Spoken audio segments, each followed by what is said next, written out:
Well, Black Widow is now on Blu-ray, but is this essential MCU entertainment that stands next to the very best of them, or the reheated side of green bean casserole that I've already had too much of? Stick around to hear my thoughts. I'm Peter Franson from christiangeekcentral.com and Spirit Blade Production. This is my uncut review of Black Widow. The synopsis on IMDb reads, in Marvel Studios' action-packed spy thriller Black Widow, Natasha Romanoff, aka Black Widow, confronts the darker parts of her ledger when a dangerous conspiracy with ties to her past arises. Pursued by a force that will stop at nothing to bring her down, Natasha must deal with her history as a spy and the broken relationships left in her wake long before she became an Avenger. Alright, so what is this animal? What's the basic story? The pacing, the tone, that kind of thing. I would describe it as a street-level superhero action movie, similar in terms of like technology and how like big it is versus how grounded it is. I would compare it to Captain America: The Winter Soldier. So it's light sci-fi elements, mostly pretty grounded in terms of what is possible technologically and stuff in this movie. With you know, it's that well, comic booky street level. I mean, it's definitely further along than in technology than we are. But it's mostly modern day action pieces. It's more serious in general than most of the Marvel movies, I think, but still goes for humor throughout.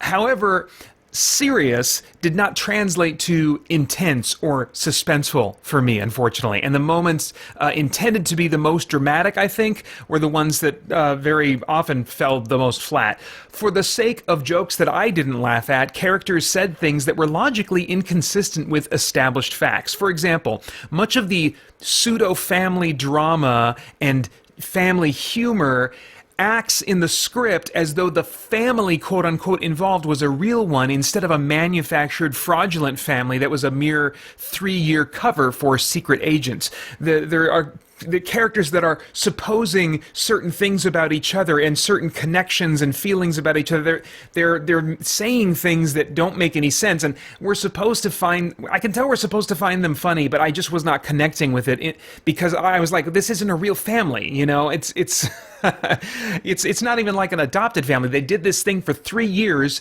and pretty much all of them knew that it was, you know, not real. So it was weird. And the movie leaned on these scenes long enough that I actually became actively bored for a good 20 minutes in the middle of this movie. Outside of that, there is plenty of Marvel-style action throughout, and I think that's good if you have a taste for that. You know, it's going to be more of what you've come to expect from Marvel movies. But given the more street-level nature of the action, I really wanted people to feel their injuries more. You know, street-level action, I think, is made more intense and dramatic as we see protagonists push through their injuries, their limitations. You know, I think of good Batman stories that really push him to his limits, or you think of Die Hard and just how gradually over the movie he's in worse and worse and worse shape, and he's still pushing through it. Or, you know, Mel Gibson movies where he's getting tortured, you know, which there are a lot of those, I feel like. But in this one, it felt like for the characters it was largely a fun, safe amusement park ride with token wincing and grimacing throughout. As far as the cast goes, they all felt at least solid to me, with Scarlett Johansson and David Harbour being the standouts. But despite some great heartfelt and nuanced performances from those actors, I felt like the script kept me from feeling those moments with them in the way that I was intended to. Again, because of just some of like the illogical things that were allowed for the sake of going for humor. Let's see here. As far as the stunts and visuals go, you know, I don't say this too often, I don't think, but visuals and stunts were one of the biggest problems for me in this movie. The fight choreography was more of the stylized and acrobatic fare that we've come to enjoy and expect from Black Widow, you know, so it was good in that regard, but there were so many backgrounds, objects, and characters that were replaced with CG, and with me having eyes that are cursed to spot CG easily, it just meant that like every time I felt the dramatic stakes plummet in all these instances with CG replacement. And I just in those moments became detached from the story moment that was playing out that was supposed to be intense. Now I expect and can even adapt to this heavy use of CG in wildly fantastical settings or, crazy sci-fi settings and stuff. I just kind of, my mind accepts it better that way. But with street level action being the main course and knowing that so many things that I was seeing in this movie being done with CG could have been done practically, I mean, almost all of the action lacked any excitement for me, unfortunately. Now, as far as themes, is there anything of moral, philosophical, or spiritual significance in the themes of this thing that might trigger some worthwhile thought or conversation?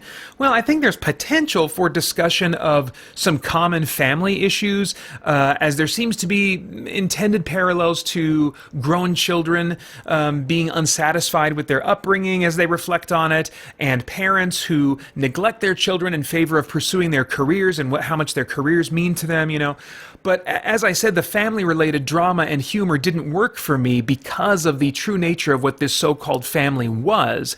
So I don't think that there's a very likely springboard here for meaningful thought or conversation. Now, I have no idea what your tastes are in movies, but if I were a time traveler, I'd go back in time and say, Peter. Oh man, skip this one. It doesn't reveal enough about Natasha to change or enhance the way that you think of her in other MCU movies, and the drama, the action, the comedy fall almost entirely flat for you. Instead, lean into your recent recaptured interest in catching up with the Amazon Prime series Hannah, which likewise explores the idea of young girls being trained from birth to be super enhanced spy assassins, and that you find much more engaging in terms of both its story and action. This one is rated PG-13 for intense sequences of violence/action, some language, and thematic material. And those are all my thoughts for now on Black Widow. Right now, I'd like to take some time to write a tune for pre-made rhyme. The lyrics kind of never change, but the melody gets rearranged.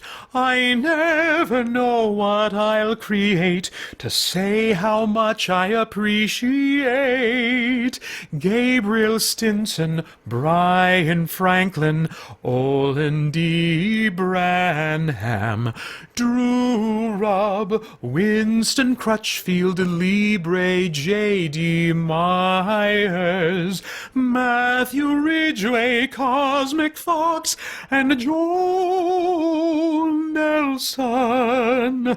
Thank you for supporting me and SBP and CGC, and now to all who hear this tune, thank you as well. Please come back soon. Want to hear your name in song? Check out our page on Patreon. All right. I would love to get your thoughts and reactions in the comments below. Please like, share, subscribe. Click that bell to stay connected. I want to thank the Spirit Blade Insiders, all of them, for making this review possible. You can get info about the benefits of becoming an insider over at patreon.com/SpiritBlade Productions. Then I hope you'll check out our podcast and stay connected to all CGC content at christiangeekcentral.com as we continue to geek out and seek the truth. Hey guys, Christian Geek Central is launching our Game Save event for the first time this year, and I would love for you to be a part of the 2021 Game Save team. As a member of the team, you'll be raising funds for St. Jude Children's Research Hospital throughout October by telling friends, family members, or co-workers about your fundraising, and if you like, doing some kind of game-related event, like a game night at your home or church, or like me, you can do a crazy 24-hour video game marathon. As your team leader, I'll provide tips and resources to make your fundraising as fun, easy, and effective as possible. For more information about the event or how to sign up, check out the links to some helpful videos below. You can also leave a comment or email me at paeter@spiritblade.com with any questions. I cannot wait to get this started. Would love for you to join me. Thanks.